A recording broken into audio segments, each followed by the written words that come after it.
Greetings, and welcome back to Unveiling the Good News. You're with your girl Nikki, also known as the Rev. And today we have another Good Monday Fire. Today is going to be a little different than how we kind of move through our Monday Fire. But today I want to talk to those who been struggling. You put some distance between you and God for various reasons. Could be because of the absence of a loved one, because of grief, because of pain, because of unanswered prayer. Because you might have felt like God has betrayed you. Whatever the issues are, I want to invite you to come home. And that's our title for this week. Come home. No matter how far you've wandered, His grace reaches further. And so as we kind of dive into James 4, uh, reading from the second portion of verse 4 through verses 10, I just want to pause so that you can be reminded that if you draw near to Christ, He definitely will draw near to you. And so if you have your Bibles, I welcome you to turn with me as we read James 4, picking up at verse 4b. The Word of God reads in this way: Don't you know that friendship with the world is hostility towards God? So whoever wants to be the friend of the world becomes the enemy of God. Or do you think it's without reason that the scripture says, the spirit He made to dwell in us envies intensely, but He gives greater grace. Therefore He says, God resists the proud, but gives grace to the humble. Therefore, submit to God. Resist the devil, and he will flee from you. Draw near to God, and He will draw near to you. Cleanse your hands, sinners, and purify your hearts, you double-minded. Be miserable and mourn and weep. Let your laughter be turned to mourning and your joy to gloom. Humble yourselves before the Lord, and He will exalt you. The word of God is already blessed. No matter how far you have wandered, the grace of God reaches farther. James reminds us that God does not expose our hearts to condemn us, but to restore us to Himself. So let me ask the question again this Monday, no different than our normal Monday fires. Have you ever felt like you were too far from God? Have you ever felt like you were simply too far from God? Maybe not physically, but spiritually, emotionally, perhaps mentally. You still went to church. You still believed. You still prayed. Maybe sometimes. But somewhere along the journey, your heart drifted.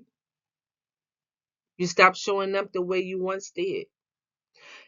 Not because you stopped loving God, but because life happened. Maybe it was the prayer you were certain that God would answer, but He didn't answer it the way that you wanted or even thought that He would. Maybe it was the parent you begged Him to heal.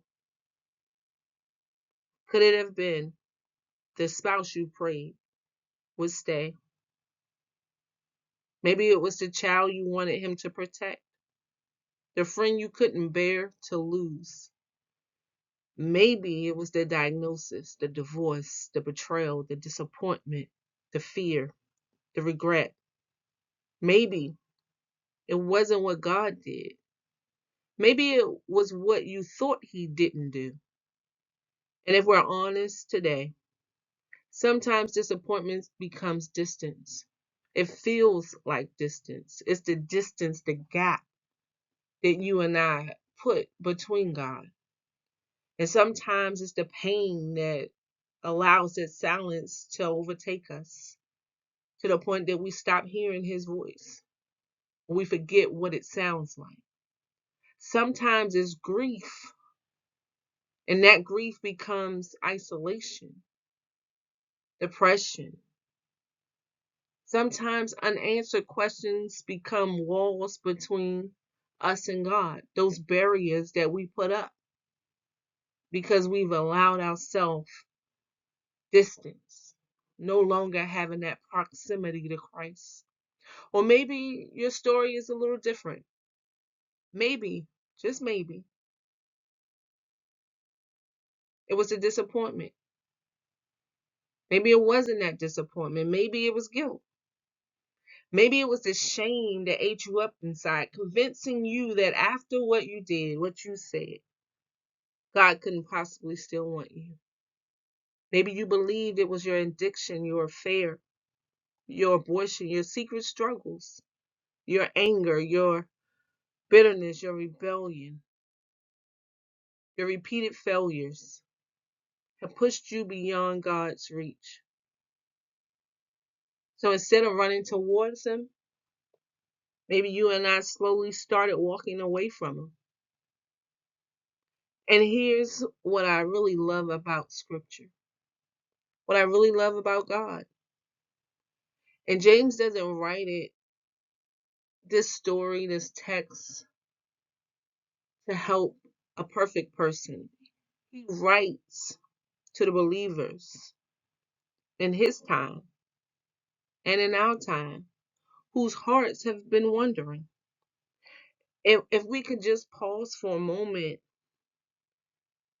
we're all on the same playing field. We've all at some point wandered from God. Our nuances are a little different. They might not be the same, but we've all had some bouts of wandering. People who still belong to God, but we're living close to Him.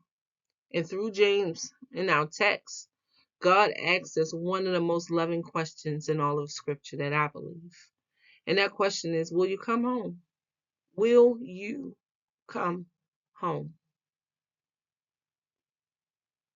James is speaking to us. He's not questioning whether you and I belong to God. He's really just confronting the reality that as a believer, we can still have a divided heart. We can love God, but even when loving God, we can also love the world and its values. But again, our text, our Monday fire for this week is to invite us back to a place with Him, to have that proximity, that closeness, that nearness to Christ.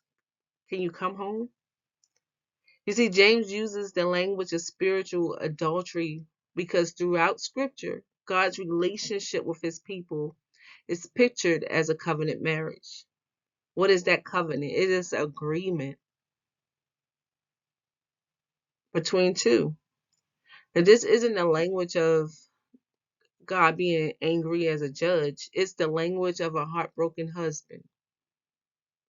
And that's why he talks about the covenant as a marriage. God is not angry because His pride has been wounded. He's grieved because the people He loves have settled for lesser lovers. But this is the theological truth in our text. The story of the Bible is not primarily about humanity searching for God. Rather, it's God's relentless, His endless pursuit and His love for humanity. We see it in Genesis. God walked through the garden calling, "Where are you? Where are you?"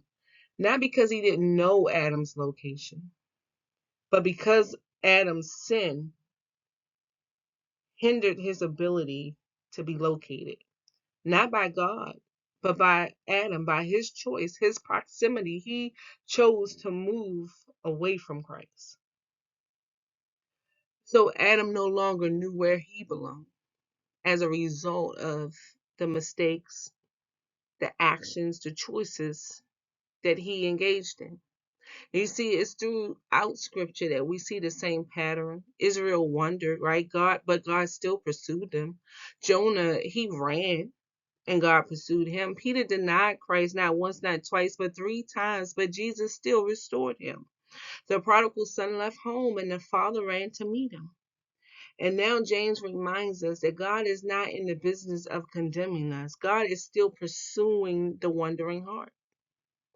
And so that's good news for somebody today. So no matter how far we might have ran away from God, wandered away from God, that we still can come home. You see, God's grace is always greater than your greater failure. Not because sin doesn't exist or that it doesn't matter, but because Christ finished his work. Because Christ's finished work is greater than anything that you and I could ever do. And that leads us to our first point. God's conviction is an invitation, it's not a rejection. You see, James speaks firmly because love tells the truth. Conviction is not condemnation. Condemnation says there is no hope, but conviction says come back. Conviction reminds you and puts you in right relationship, in right alignment and responsibility and even accountability to your Father in heaven. You see, Romans 8:1 reminds us that there is therefore now no condemnation for those who are in Christ Jesus.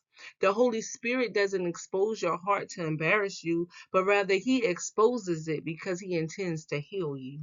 And that's our fire truth. If God is convicting you, it's because he hasn't given up on you.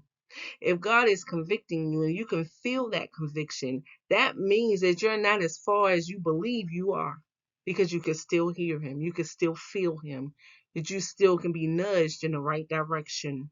You see, grace meets us where pride ends. James writes, God opposes the proud but gives grace to the humble. God opposes the proud, but he gives grace to the humble.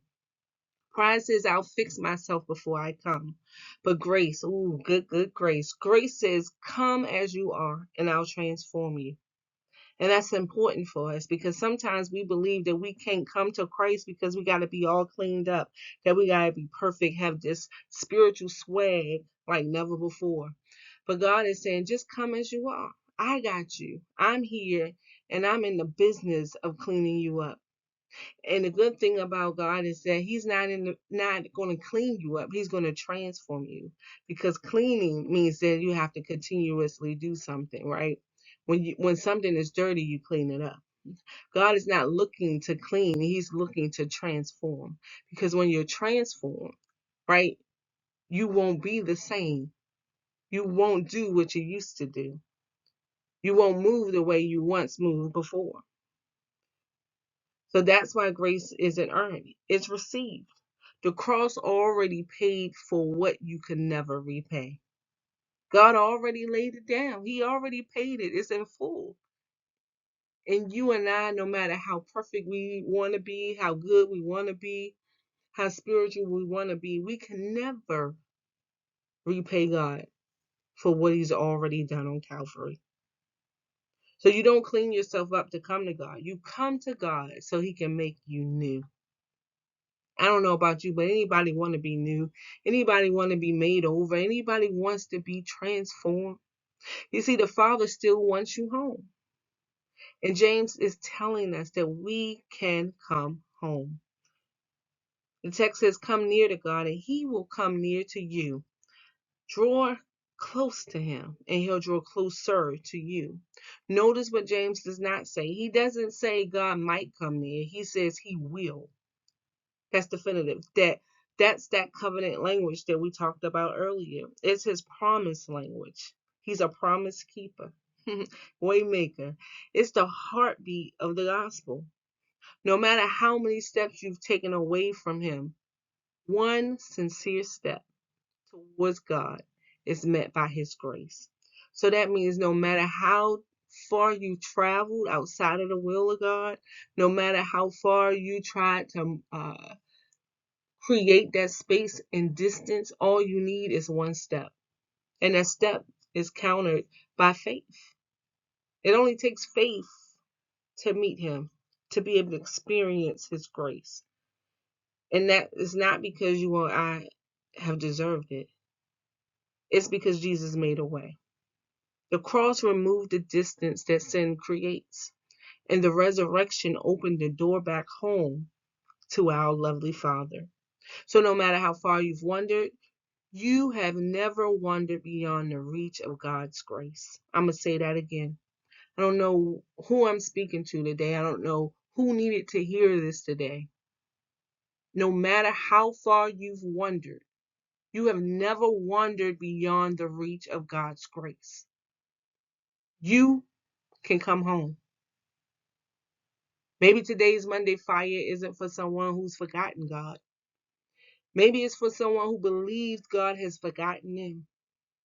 But hear me and hear me today clearly.